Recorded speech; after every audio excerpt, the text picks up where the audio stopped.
Hello everyone welcome to my channel. तो आज के आबार एक नतून ब्लग निये चले एसेछि जेटा होच्छे फूड ब्लग। तो काल आमी चले गेछिलाम उत्तरपाड़ा एक खावार खेते। प्रचंड कम पैसा छिलो किन्तु कि करबो ना करबो अनेक खुঁজে खुঁজে एक रेस्टुरेंट बेर करेछि तोमादेर जोन्नो।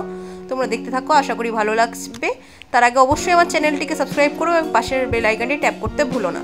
तो चले एसेछि रेस्टुरेंटे। এই হচ্ছে রেস্টুরেন্টের মেনু। তো প্রথমে অর্ডার করে নিয়েছিলাম হচ্ছে চিকেন পকোড়া। তো চিকেন পকোড়াটা খেতে কেমন সেটা আমি জানাবো, সাথে থাকো।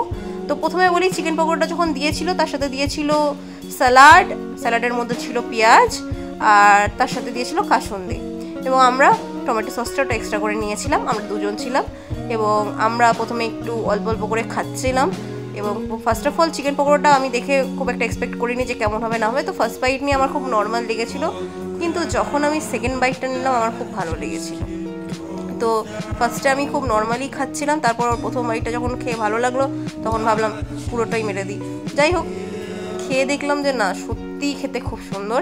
এবং 15 টাকা নিয়েছিল প্রাইসটা, এবং সেই হিসেবে দামটা হিসেবে কিন্তু চিকেন পকোড়া সত্যিই খুব ভালো ছিল। তোমরা অবশ্যই ভিজিট করো এবং জানিও তোমাদের কেমন লাগবে না লাগবে। সব ডিটেলস তোমরা ডেসক্রিপশনে পেয়ে যাবে দোকানে, তাও আমি ভিডিওর লাস্টে বলে দেবো, সাথে থাকো। এবং তার শুধু এটাই না, সাথে আমরা নিয়েছিলাম এগ চিকেন ফ্রাইড রাইস এবং চিকেন কষা। এগ চিকেন ফ্রাইড রাইসটা আসতে একটু টাইম লাগাচ্ছিল, ততক্ষণ আমরা চিকেন পকোড়াটাই এনজয় করছিলাম।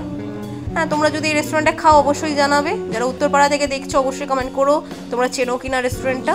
এবং তোমাদের যদি ভালো লাগে ব্লগটা অবশ্যই কিন্তু আমার চ্যানেলটিকে সাবস্ক্রাইব করে দিও। এরকম আরও নতুন নতুন ব্লগ পেতে অবশ্যই পাশে থেকো। তো আমাদের চিকেন পকোড়াটা প্রায় খাওয়া শেষ, এবং ধীরে ধীরে চলে আসছিল আমাদের এগ চিকেন ফ্রাইড রাইস এবং চিকেন কষা।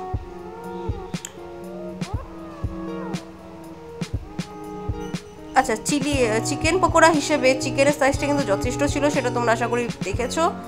এবং আমাদের লাস্ট বাইট আমরা খেয়ে দিয়ে পুরোটাই শেষ করে দিয়েছি। তারপর চলে এসেছিলো আমাদের চিকেন ফ্রাইড রাইস সাথে চিকেন কষা।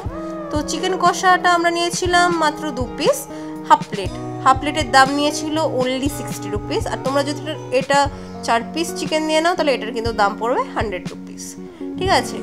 আর চিকেন এগ ফ্রাইড রাইসটার দাম পড়েছিল 120 রুপিস, যেখানে চিকেনগুলোর পিস কিন্তু অনেক বড় বড় ছিল। দেখো, অন্য জায়গায় আমরা চিকেন খুঁজেই পাই না, কিন্তু ফ্রাইড রাইসের চিকেনগুলোর সাইজ যথেষ্ট বড় ছিল। তো টেস্ট করব এবং জানাবো তোমাদের কেমন কি খেতে। তো ফার্স্ট অফ অল আমি একটু ঝোল এবং চিকেনটা উঠিয়ে নিয়ে অল্প করে ফ্রাইড রাইসটার সাথে মাখিয়ে নিয়েছিলাম। চিকেন কষাটা দেখতেও যেমন সুন্দর ছিল, খেতেও সত্যি অসাধারণ ছিল। এবং প্রথমে যখন আমি ফ্রাইড রাইসটা দেখেছিলাম একটু ইয়েলো ইয়েলো কালারের, আমার মনে হয়েছিল কেমন হবে না হবে, কিন্তু দুটো খেয়ে দেখলাম সত্যিই খুব ভালো। সেটা আমার খাওয়ার এক্সপ্রেশন দেখেই তুমি বুঝতে পারছো, তোমরা আশা করছি। তো এই হচ্ছে ফ্রাইড রাইসটা। এবং চিকেনটা তারপর হাত দিয়ে আমি ছাড়ালাম, কারণ আমার চামচ দিয়ে একদম পোষায় না চিকেন খাওয়াটা। তো ছাড়িয়ে নিয়ে সত্যিই চিকেনটা যথেষ্ট নরম ছিল, ওয়েল কুকড ছিল একদম, মানে যেমন আমার পছন্দে একদম প্রপার ছিল। তো এই দুটো খেয়ে দিয়ে আমরা লাস্টে ডিনার কমপ্লিট করে চলে আসলাম। এই হচ্ছে দোকানের মেনু।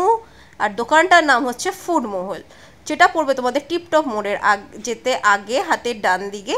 এবং যদি তোমরা বালি থেকে আসো তাহলে হাতের বাঁ দিকে পড়বে, একদম রাস্তার ধারে শনি মন্দিরের একদম কাছে। অবশ্যই ভিজিট করো এবং জানিও, যারা খেয়েছো এই দোকানে তোমাদের রিভিউ অবশ্যই আমাকে কমেন্টসে শেয়ার করো। রিজনেবল খাওয়ার, খুবই অ্যাফোর্ডেবল। আর ভালো লাগলে অবশ্যই সাবস্ক্রাইব করে দিও চ্যানেলটা, এবং বেল আইকনটা ট্যাপ করতে কিন্তু ভুলো না। এরকম অনেক নতুন নতুন আপডেট পাবে, পাশে থেকো এবং অবশ্যই সাথে থেকো, তোমাদের ভালোবাসা শেয়ার করো। Thank you.